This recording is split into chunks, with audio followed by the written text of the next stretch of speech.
Hey, welcome to my channel where I talk about my dolls, and that's usually it. But in this video, I'm going to be getting personal, not for the first time on here, while I dress the dolls in front of me for Hanukkah. And the reason I'm getting personal is because I'm not Jewish, but I do have reasons why I celebrate, or not celebrate, but I decorate my dolls for Hanukkah, and I acknowledge that Hanukkah is upon us. And this is a continuation of a video I did a couple weeks ago, part one. That's why this is called part two. I was dressing dolls while I talked about Christmas stories. And it's so because I'm going to be recapping and then building a bridge to get to the stories about these dolls, I'm going to put chapters in. I have a feeling this video is going to get a little bit long. And even if it's not, I should get in the habit of putting chapters now that I know how to do it, such an amateur, just so that people can navigate the video better, because you may not want to hear the recap and you may not even want to hear anything. So at least I can put like what doll is on screen while I'm talking about what part of the story I'm getting to. And the difference between this and the Christmas stories that I told is the Christmas stories started out with a little bit more lighthearted, as in I was talking about childhood Christmases, dolls that I got, things like that. And this time I'm just jumping right into all the heavier stuff where I left off in the last video. And about the dolls themselves, I'm going to be dressing characters who are either, they're officially Jewish, like Rebecca, or characters that I've made Jewish because they're truly me dolls, or a CYO over there. And if you're wondering, it's just uh, outfits that are for Jewish characters. This is a Hanukkah outfit, for example, or outfits from the Janie and Jack collection that to me feel they're more Hanukkah, I guess, just in my mind. And that's all that matters, because they're my dolls wearing these outfits. And again, I'm not going to start telling stories. I just want to explain that Jericho, who's the CY over here, he's wearing a Maple Leaf outfit. And in my last video, yeah, I taught when I ranked my boy dolls, I said that I was going to take this outfit off him for the first time on screen and see if there's any staining. I already took off his boots. His feet are fine. So as I go, I'm going to recap last video while I dress him and have my fingers crossed that he has no staining on his body. And I'm not saying he will, but I've had 2 incidents of Maple Leaf clothing staining American Girl, just because they're different kinds of dolls from Maple Leaf dolls. And so I guess they can't totally be held responsible. But regardless, I think I'm going to jump in now. So hopefully you've already looked at the chapters to see where you want to go to. And so now, talking about the recap from the last video, as I said, I started out talking about my childhood Christmases, but then when I got up to my teen years, and here I am jumping right into what could be considered dark or heavier material. I left home at 16 years old, and for a couple weeks or a few weeks, I lived in a school park. So I, was homeless, is what that means. And I won't get into the reasons I left home, because that's not really important for this story, but it is important for you to know some of the ports. Okay, so his body's good. His legs are good. No staining. Good. And eventually, after, the few weeks of living in the school park, a single mom took me off the streets, and I lived with her and her 2 teenage kids. And while I was living with her, she was very protective, like a mom, after mine had abandoned me. And so sometimes I felt really bad leaving, like just going out and doing things on my own. It's like I felt like I always had to be home, even though that was not the expectation. I just felt bad. And so one of the few times that I went out, and I talked about this specifically in the last video for a reason, I went out for Halloween one weekend, and while I was on the subway, I was headed down to meet my friends downtown. There was this group of girls who got on, and I didn't know them, and they started talking to me, and at one point they took a picture, and I had a little bit of a freak out because I realized, oh, they really are going to take a picture of me. And so that was just one of the very few times I went out when I lived with her. So I did eventually leave, because I needed to feel, freedom isn't the right word, because when you're homeless, I don't think freedom is what you want. But, it was a bit colder, so I could no longer live in a school park. I ended up going to a shelter. And in the shelter, I, met my first gay friend, and the shelter worked wonders for me. It was a great experience because, when you are on the streets, there's usually a reason that you get there. You don't have the best discipline. You don't have all the basic life skills you might have if you grew up with loving, caring parents. So that's just my way of saying that the shelter was great. I was suddenly surrounded by people who had similar stories to mine, made me feel better about my story, made me feel like not alone. And eventually, so this is where I'm going to bridge it a little bit too. Eventually, I left the shelter, having developed some vocational skills, having had a couple jobs, and moving on to a group home. And the best friend I mentioned, this isn't part of what I need to talk about for Hanukkah. Part of uh, the friend that I made in the shelter, he ended up moving a few months into living together into a group home. So I was like, oh, I know what I'm going to do. I'm going to follow him to a group home. The poor guy, because I think I briefly mentioned this in the Christmas video that I followed him around for like a year or two, uh, because he was he was a bit older than I was. He's like a year older, and so I looked up to him, and it was just a great friendship. It healed me a lot having that friendship, and so I did end up following him to the group home, which was, if for anybody who doesn't know, this particular group home, the whole point of being there was to you go in, you have very strict rules, and you level up by doing things like chores, or if you have a job, there's certain hours you work. It's just a lot of things, and you level up so that you can have a later curfew. Eventually, you can be granted overnight passes. At first, it'll be with family, and then it would be with friends, so you can basically stay overnight anywhere you wanted to. And that was all, like, coming from a shelter where it's very structured. You never, like, the only time we ever had an overnight while I lived there was for Christmas, and that was only if you were going to see your family. So that was my only experience of having a an overnight pass. So it felt like a big step up to go from a shelter to a group home. And another thing that I didn't mention before was that when you're living in a shelter and you have a job, you have to save 85% of everything you make. So your paychecks, even though you're making money now, you're not able to spend any of it, because 15% when you're making minimum wage, especially back in the 1990s, which is when this was, you aren't. You're basically. I was living off of, like, I don't know. I think it was like $50 a week or something. So it was just, the money went nowhere. It's like I wanted to buy my own shampoo and soap that didn't smell like, well, it didn't smell like nothing. You know what I mean? So that's why going into a group home now, I only had to save 50% of my wages. So everything just felt like a step up. But over time, after being there for a couple months and having, for example, I had a late night job, and I'm a night hawk by nature. So I so even though I had a late night job, it was still very strict, even as I was leveling up. And I was starting to feel the burn of having been not on my own and being almost institutionalized it was almost a year at this point, because of when I checked into the shelter and then graduated to a group home. So it started on my night job. I would bike to and from, like, bike to work from the group home and then back home at night. Like, if my job finished at 1 o'clock, I would, get off at a 7-Eleven and take my time looking around, picking up a night snack. I just wanted to feel like, the night air, because it was like I didn't have that kind of freedom for so long. And they started coming down on me a lot in the shelter, or in the group home.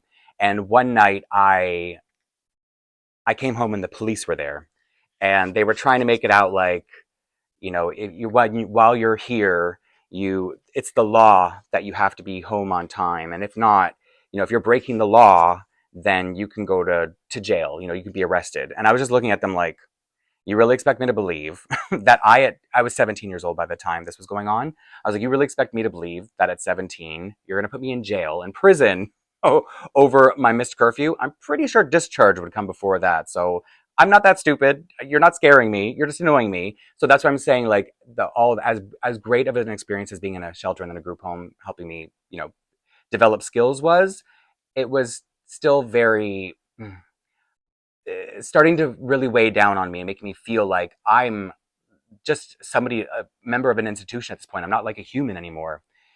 And so I needed to get out. So I started looking for alternative places to live. So I was rebelling basically against the group home, and I would go stay with Ricky. Had moved out, because, like, he's the person I followed from the shelter to the group home. He had moved out, and staying in the co-op, which is like the next step above the group home. If you go through all the steps, like all the levels, the next one is the co-op. You're just living there with a couple guys who had also graduated from the group home. So it's quite it's like the final tier of living in the group home. And so I was, like, illegally living with him at this point, so maybe I could have been arrested now. And I would, sort of alternate between living with him and staying with different friends, just trying to figure out, like, it's like it felt like all that year of living in a shelter and going through all the different steps had almost, I mean, I still had all the lessons that I learned and the experience behind me, but I was starting to feel like all this was for nothing. Like I really am just some stupid street kid now who needs to figure out his life still.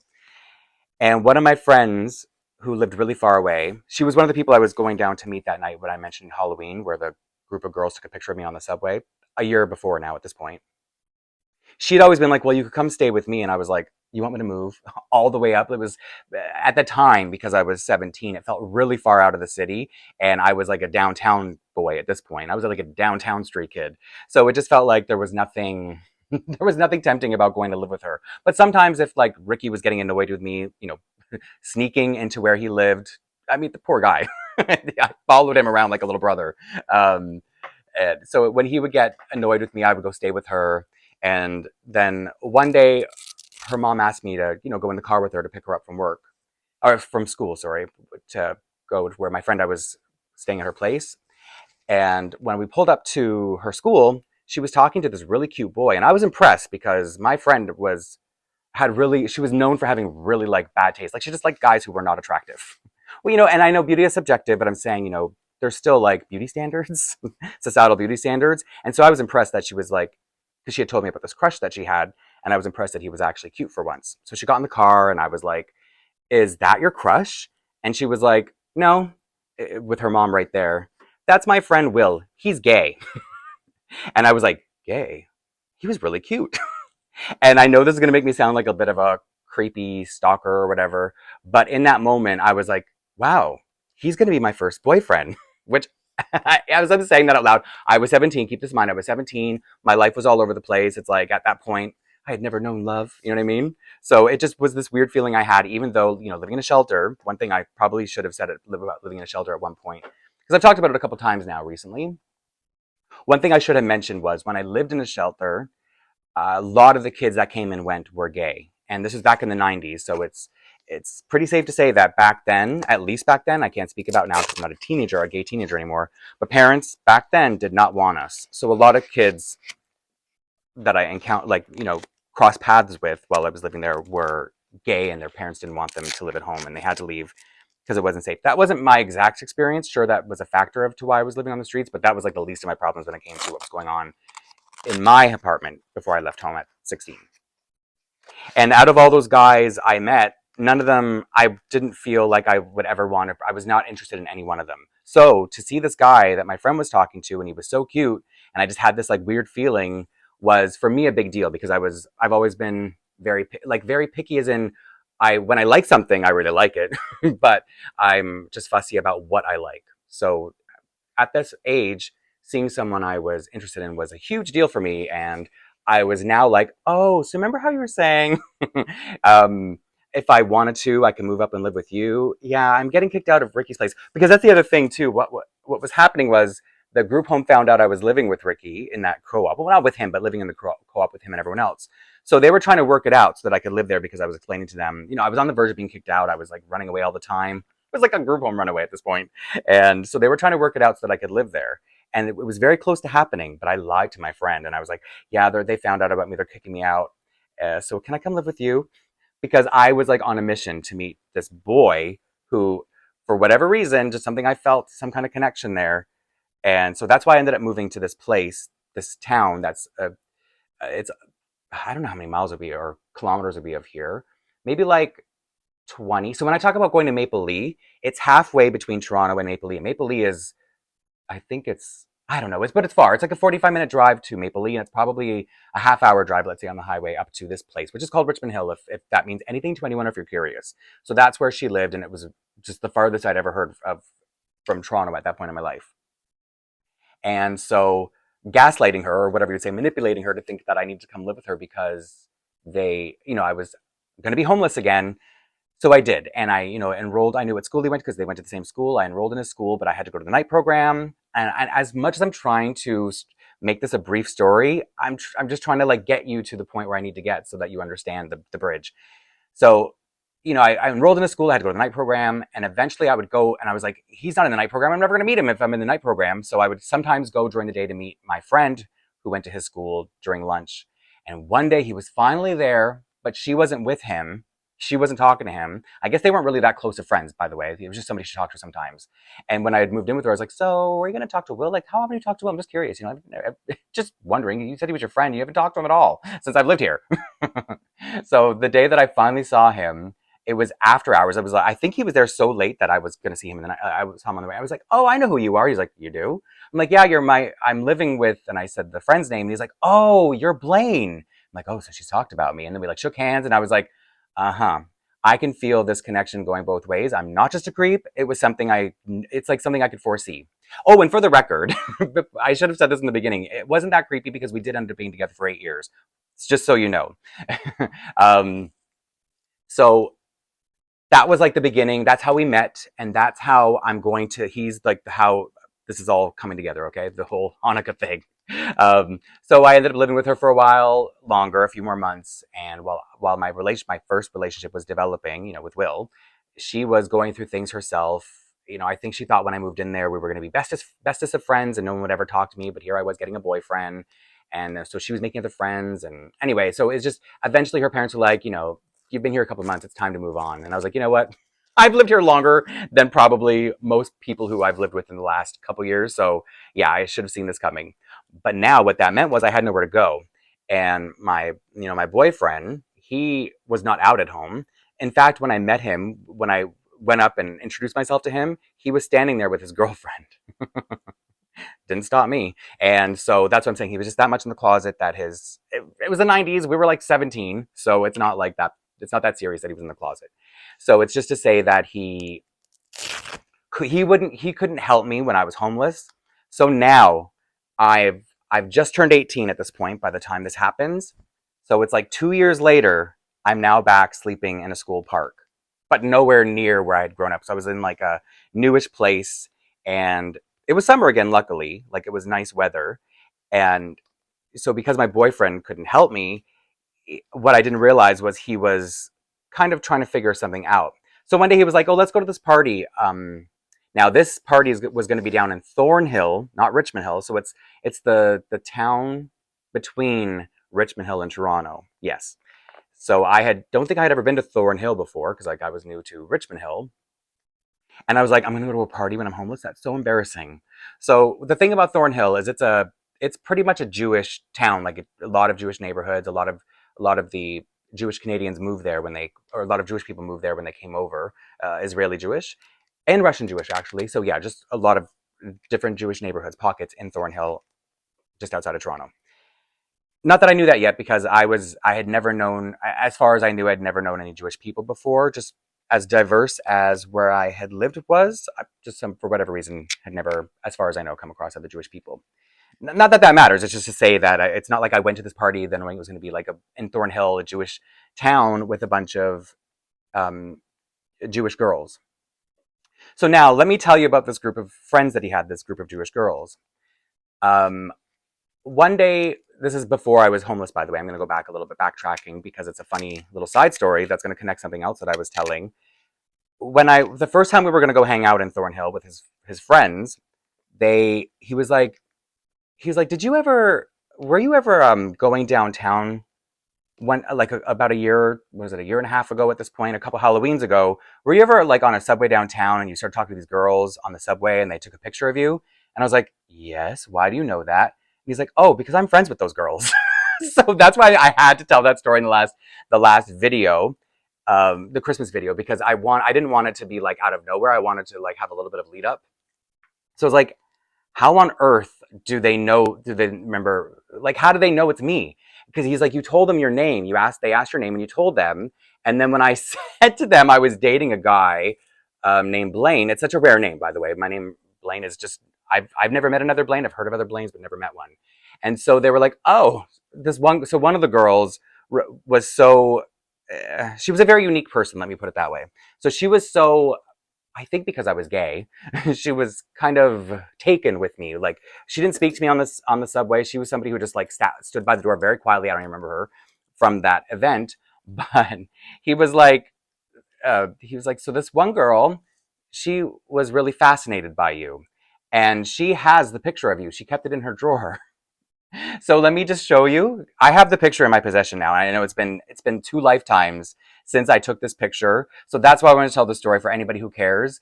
So this is now to just remind you, I was on the subway going downtown in a hyper mood, trying to act like I was not camera shy because I was extremely camera shy back then. And then when they went to take, the one girl said, "Can I take a picture of you?" And she had been like stroking my face, be like, "Oh, your skin's so soft." And so when she said, "Can I take a picture of you?" I was trying to show off and be like, "Yeah, I like pictures. I love pictures. I'm so cool." And then when she went to take the picture, I was like, "Oh, she really has a camera. She's really taking my picture." I went, "No." And so that's why this picture looks really funny. But this is to show you what I looked like when I lived on the streets. So I want to like just give it a little bit of a heads up. I'm very skinny because street kids are usually skinnier, and I had hair. So in my last video, my Q&A video, I showed one of me at 12. And then, so this is me. And I've said in the past that I related to Nikki at this age. And I feel like this jacket actually reminds me of her vest. And in my Q&A video, I don't expect you to go watch it, it's really long, but I mentioned having a backpack that I kept Care Bears in when I was living in the school park the first time. And so this backpack has my Care Bears in it that I use as a pillow. And I don't know whatever happened to the backpack, but I do remember it was a Cheerios backpack. And it was like my prized possession while I was just bouncing from place to place for those few months. So now this group of Jewish girls to be specific, who I met on the subway, some of them don't really remember them, and now I got the picture back from one of them. We're going to be at this party with other girls I had never met before. So it was just going to be me and my boyfriend and a bunch of Jewish girls, which is a very, oh, and another side note. These girls went to school with Ricky, my roommate in the shelter, because I knew he had come from Thornhill. And when I said my friend lived in Richmond Hill, he was like, "Oh, I'm from Thornhill. I'm not from Richmond. I'm not that far away." So these girls, even though they weren't his friends, because they're younger, they're a year younger, they're my age, and so a year younger than he is, they knew of him because he was the flamboyant black guy in their school. To be frank, to be like blunt. So now I was going to this party, and I feel like the timing kind of worked out because I'm about to dress Efrat, which is now she's going to come into the picture. So we were at this party, and I was really scared they were going to find out that I was like living on the streets. But what I didn't know was my boyfriend, the reason he wanted to go to this party was because he wanted to talk about what was going on with me because he thought somebody might help me. And I mean, I'd been through it before, so I wasn't ever trying to impose myself on anyone. Not again, because it's like I feel like I'd already used up all my help vouchers on people who were going to, take me off the streets. And now I was 18, so I was officially an adult. So it was a little bit more, I don't know, it hit me differently because I wasn't 16. You feel like I'm a kid. People are going to be a little bit more sympathetic. But at 18, you're a grown up now. Figure it out. So we were at this party, and then at the end of the night, they were talking about where do you live to me, because they knew where my boyfriend lived. And I was like, "Oh, I live up in Richmond Hill too, near," and I said the name of the school that I was living in, and he was like, "Blaine, just tell them." And I was like, "Tell them what? Tell them what?" And he was like, "He's living in the school park, or living on the school portable." I don't know if portables are a thing everywhere, if anybody's familiar, but it's like if the school's not big enough for all the kids, they have these outside buildings that are they're independent. They're just built. They almost look like a shed, but they're big sheds, and then they have steps leading up to them. At least the ones that anyone that I've encountered. And the one that I was sleeping on the wooden stairs to the up to the portable. I was just remembering a funny story. Can I tell you a funny story? It's nothing to do with any of this. One time, okay, so it was really cold sometimes in the summer. And one time, and the only thing is I had on me, the only possession I had at this point was my bike. The same bike that I used to bike to the night job. I'm thinking about the story. The night job that I worked at, I still had that bike. So I used to lock it up at night near me so that, it was like my only thing. So I was just trying to keep it. And then one night it was so cold that I couldn't sleep and I was kind of sick. And so when the sun finally came up, I went and locked my bike against a fence, and there was this gravel, like a baseball diamond or something. It was the other side of the school. And so I went to sleep on the gravel because it was really hot from the sun. And I woke up to somebody poking me with a stick. And it was a man and his son. And he was just like, "Oh, sorry, I didn't know if you were like alive." And I was like, "Oh, no, I just needed a nap. I'm on a long bike ride." And he and his son were on a bike too. It was like maybe like a 10-year-old. They were on their bikes too. So I went over, didn't even want to look at them in the eye, and just grabbed my bike and then headed down to my boyfriend's. I know that this had nothing to do with anything. It was just a funny story that I was like, hey, might as well tell this other funny story about things that happen when you don't have a home. Sorry, I shouldn't laugh because I'm not making light of being homeless. I'm just trying to see humor in things that I personally experience. People have way worse experiences when it comes to homelessness than I do, though. So that's not me trying to be insensitive. But I always look for humor. It's a defense mechanism, I think. Anyway, where was I? So yeah, he was explaining to the girls that where I was living, and they were all like, you know, a bunch of teenage girls, 17 years old, and they were all like, "Aww," like in like synchronization. I was dead embarrassed. I'm like, nobody's gonna be able to help me. They don't know me. I'm a stranger. Like, these girls don't have, I've met them maybe once before. The last time I met some of them was on a subway when you saw the picture. I didn't look, in my opinion, I didn't look all there. But anyway, so one of the girls named Efrat was like, oh, you're not going to be sleeping in a park anymore. And this was a girl I literally had just met. And then another one of the girls who I had met on the subway, but I didn't remember her from the subway because she's not the one who rubbed my face or took the picture. She was like, you know what, my dad has, he has these apartments over a store that her family owned a store, like a jewelry store. And so he had apartments up there. So she said, there's nothing available right now, but I'm going to call home and tell my dad, once it's available to let you live in one of them. And, you'll figure out rent, because at the moment, because I, was now homeless again, I wasn't working anymore. So she's like, don't worry about that. We'll figure it out. But, maybe a month or whatever before there's something available. And then Efrat's like, yeah, in the meantime, you're going to live with me. I'm like, do you live on your own? She's like, no, I'm going to call my parents right now. So she called, and I don't speak any Hebrew, but I can tell you that it's like in the throat, there's a lot of when people speak Hebrew. So she's speaking to her parents in Hebrew. So all you hear is like, Hebrew, Hebrew, Hebrew, Hebrew, gay, Hebrew, Hebrew, Hebrew. And we all just like, because of the way she said gay, which is like a Hebrew accent, we all just started cracking up because she was telling her parents that, oh, don't worry, he's gay, but he's, he needs somewhere to live and he's going to live with us, okay? Because, they had a basement that nobody was living in. I think her brother had gone to college or something and he was living down there for a bit. So it was like an actual apartment. So I had kind of been through stuff like this before, strangers helping me and, living with different family members and stuff like that too. I just been all over, but I had never, so here's the thing. Here's one thing I should probably say. It's going to sound a little judgmental, but when you're gay, a lot of people will use either religion against you, or people will say, oh, you should be weary of them because they're religious and you're gay, and religious people. And I will talk about this actually a little bit later. So at this point in my life, when somebody was religious, I did sometimes have a little bit of fear about it. I've learned better since then. I can tell you so many stories, which I already have. But I'm saying at the time I was a little worried that like, oh, she told her family I'm gay. They're not going to want me to live there now. And then I said that to her. She's like, why would they care you're gay? They'd probably be happy because I'm a girl bringing home a guy. You better be gay. So I was just like feeling really like emotional in that moment. And so I did go live with her family it was probably about a month. And it was such a nice house.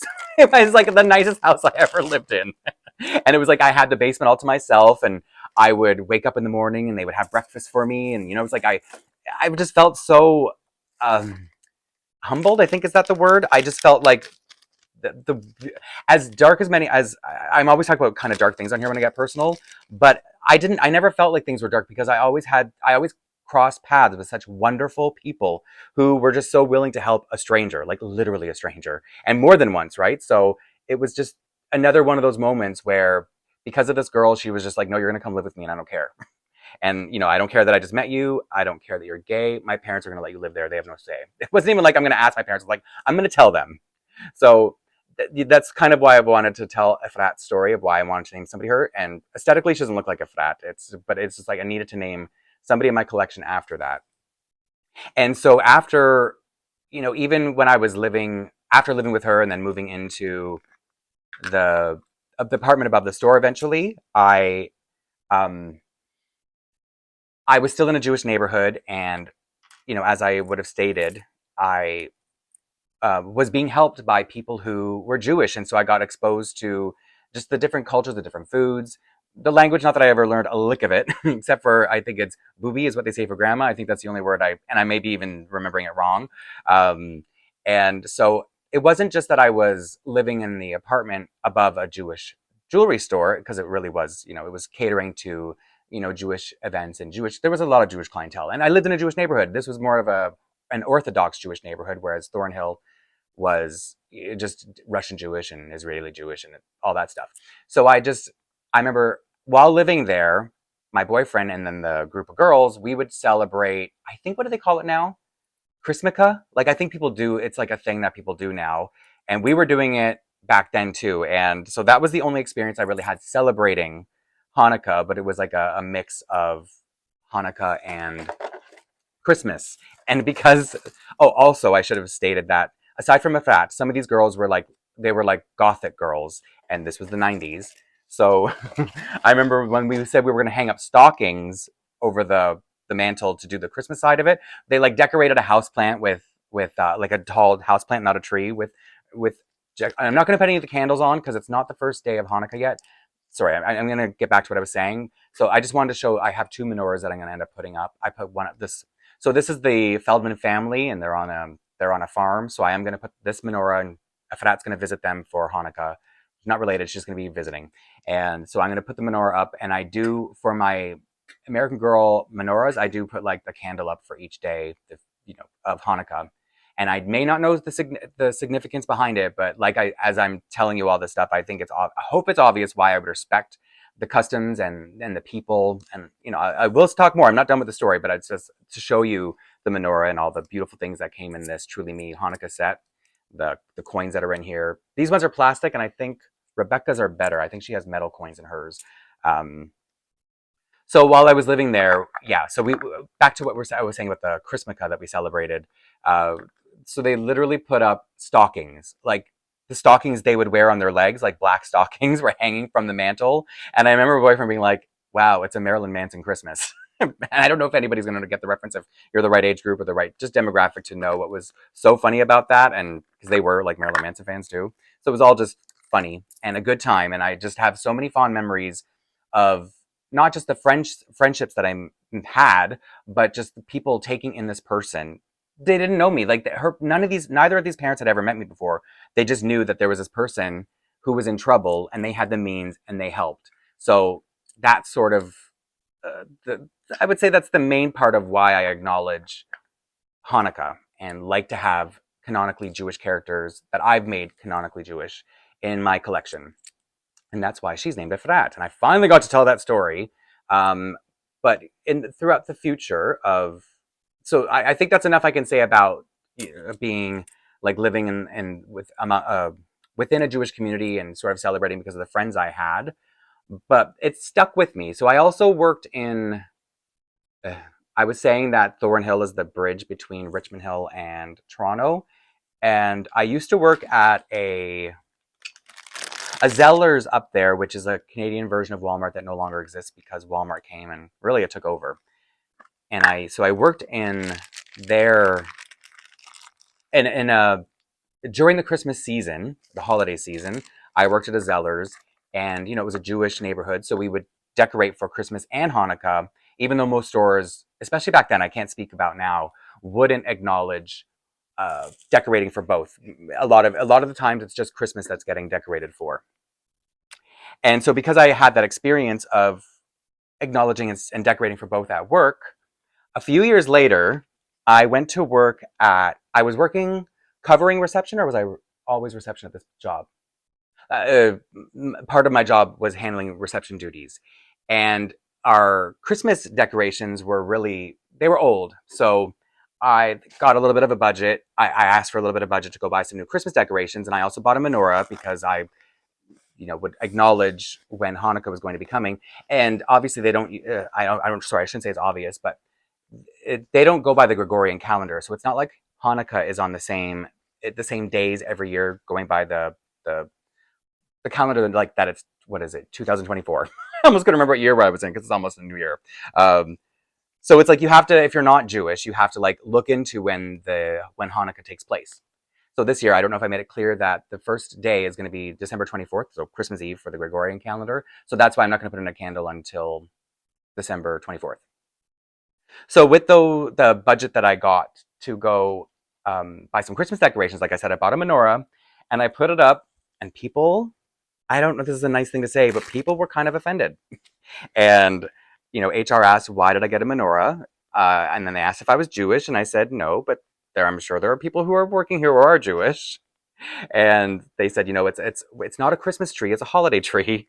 And a menorah is not a holiday menorah, it's a Jewish thing. And I was like, yeah, but a Christmas tree is a Christmas tree. We don't call it a holiday tree. And maybe it is non-denominational, and I'm being, oh, shouldn't have taken off that dress. What was I doing? We're just a pair of bloomers. So I would also wish people, if it was Kwanzaa, if it was Christmas, I would wish people sitting at the front desk, I would say, like, Happy Hanukkah, or Merry Christmas, Happy Kwanzaa, whatever. And people would be fine when I would say Merry Christmas, and when I would say Happy Hanukkah, people were like, I'm not Jewish. And I'd be like, neither am I, but it's Hanukkah. And again, HR called me in, and they're like, you can't say Happy Hanukkah to people. And I was like, okay, but nobody complained when I said Merry Christmas. And then this is when I was younger, right? So that's why I've learned I know we do say Happy Holidays, and people like me are the reason why, but it's just funny no, sorry, it's not funny. It's unpleasant that I would get in hot water over trying to acknowledge it at work. And just like, it's not like there would be one or two Jewish people in the office. There would be like quite a few. And they would appreciate that I put up the menorah. And even though nobody celebrated Kwanzaa and I didn't have any Kwanzaa decorations, I would still wish it to people. And they would just think it was nice that I was acknowledging it. Because I was sitting at the front desk. I was trying to acknowledge everything and everyone. And I think because I live in one of those cities where we have a little bit of everyone. It's a very diverse city. I always just try to be a little bit cognizant of what's going on with people. You never know if you're going to encounter someone who cares about something because it's their religion or it's their tradition. And so I try not to be too obnoxious about it now. Like, I'm making this video, and I did a Christmas video, but I won't have a video for every occasion. It's just like, if I have enough content to put in a video, then I will. But generally speaking, I just quietly put up all my dolls to celebrate different celebrations, or to acknowledge different celebrations. Because another thing, and this is like a not very pleasant thing to say either, but I in the past have had people, because as multicultural as my city is, there is still ignorance, believe it or not. And I still live in, and I'm not trying to get political, I'm just trying to explain some of my experiences of people being, let's say, anti-Semitic, or, just being like, I don't know, people are funny. People have funny opinions. I don't know. And maybe it's because I'm not religious that I don't understand why people have these feelings. But I have had people say to me, oh, why aren't you, basically telling me to be more ignorant, and then people would say to me, yeah, but you're gay, so you shouldn't like people of that religion because they don't like you. And then I would be like, well, actually, when I was 17 and living on the streets, people didn't care that I was gay. So that's like another thing that I encounter a lot too, is people, when they find out it's not that I'm pro-religion, it's just that religion exists. So to me, it doesn't matter if I believe in it or not, because I'm not religious. But what matters to me is that people believe and people exist. And, I think, being a little bit selfish here, because I've crossed paths with people who've helped me, and it's opened my mind, that I think it might be, sometimes I guess that's why I guess it's nice to tell these stories that other people, have I never opened this? Did I open at the bottom? Oh, maybe I opened the bottom. To tell these stories about how people can be helpful, even though you're kind of told that they wouldn't be because of the differences between us. But that's just never been my experience. I'm just going to rip this open. What is happening? And even to this day, like I was saying, I live in, I drive past like a Hebrew school, a Jewish school, on my way to work. And there are always police outside, like SWAT, like it's like SWAT teams are set up. Because I just think, I know that there's still a lot of, people just have funny opinions. And I don't want to say anything too hurtful or political, but I'm just saying, like, we live in even though I live in a multicultural world, you still encounter people who have these negative feelings. So I hope, people can just see people as people, and that's how I feel. And even though these are just dolls, I don't mean to put anything political on them. I'm really going to get this open at some point, I swear. Wow. So yes, I hope that anybody who, does happen to celebrate Hanukkah appreciates that I do too, and isn't like, you're not Jewish, but my dolls are. So yeah, so that's what I was trying to get to. And that's why I want to tell all these stories, and I'm really excited to show you Rebecca's menorah, because hers is a lot more quality than the Truly Me one. And I'm really impressed that these stories really, they like lined up. It didn't take as long as I was worried about, and they lined up with all the dressings, the redressings of my dolls, because this is all I had to do for this. Maybe I haven't opened this yet. It's like, so what I'm gonna be doing, like I said, I'm gonna be putting them up in the farm, and then this menorah, because Rebecca sort of works, I don't know, I have her working behind the counter at Tyson's ice cream parlor. I know she's not the same era. She's like a decade later than Samantha, but it's fine because the parlor would still be around 10 years later. I'm certain of it. And so I'm going to put the menorah up there for Hanukkah. And I don't know what I'm going to do with all these things, but like these are really nice coins. Like you actually, I don't know if you can see it from there, but these are actual, as you could probably see, metal coins. I guess these look like a penny, 1 cent. Is this a dime? What does that say? I can't even read it. 1 dime. 1 cent, 1 dime. But they're the same size. Anyway, it's still, I'm not hating on it because I actually really like this set. And I could put all this stuff up on the counter for her and all this up in the farm for them. And let's see if I missed anything because I took notes. No, I think everything went really smoothly. And that is going to be all I have to say about this. I will have a couple more. They're not going to be Christmas themed. I'm going to share my Christmas gifts that I got myself soon. And in my next video, it's not going to be Christmas themed, but I'm going to show 2 of the presents in there, which means this video is done. I swear, at the end, I was like trying to like think of everything that I wanted to say because it's like I feel like I'm missing something, but it's fine. Regardless, I'm always going to be back. So thank you for hanging out with me again, and I will see you soon in the next one.